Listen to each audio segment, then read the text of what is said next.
Madaming nagtatanong bakit daw ako nagpaikli ng buhok. Siguro naka-move on na to kaya... Ingay? Ingay ng bata? Siguro naka-move on na to kaya nagpagupit ng buhok.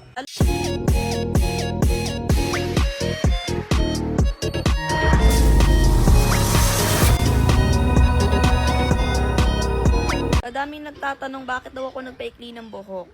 Siguro naka-move on na to kaya... Ingay? Ingay ng bata?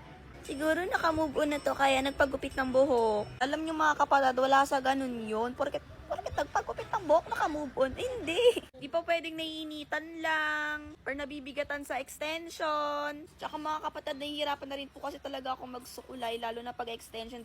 Diba? Ang hirap-hirap i-blower, ang hirap-hirap sukulayin, ang hirap-hirap shampooin. Tsaka mga kapatid, ang dry-dry na rin talaga ng buhok ko. Hindi ko na rin talaga siya maalagaan, kaya naisipan ko magpaikli na lang talaga ng buhok. So ayun, medyo na ako, di na ako nahihirapan kasi nga maikli na yung buhok ko, diba?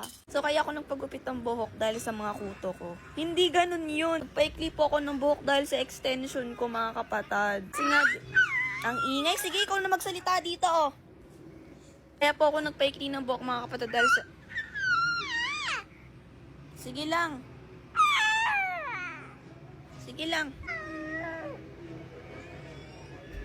So, kaya po ako nagpaikli ng buhok dahil sa extension ko.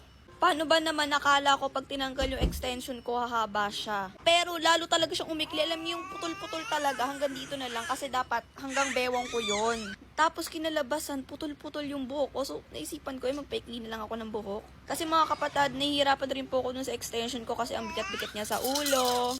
Tapos sa pupugaran pa ng mga kuto. Hindi. Tapos nahihirapan po kasi mga naka-braids yun na maliliit. Tapos ang hirap niyang anuhin kasi nangangati talaga siya. Kaya ayun mga kapatid, naisipan ko pong magpagupit, ganon. Sabi ko hanggang dito lang, ginupitan hanggang dito. Hindi. Kaya yun lang. Ang ingay!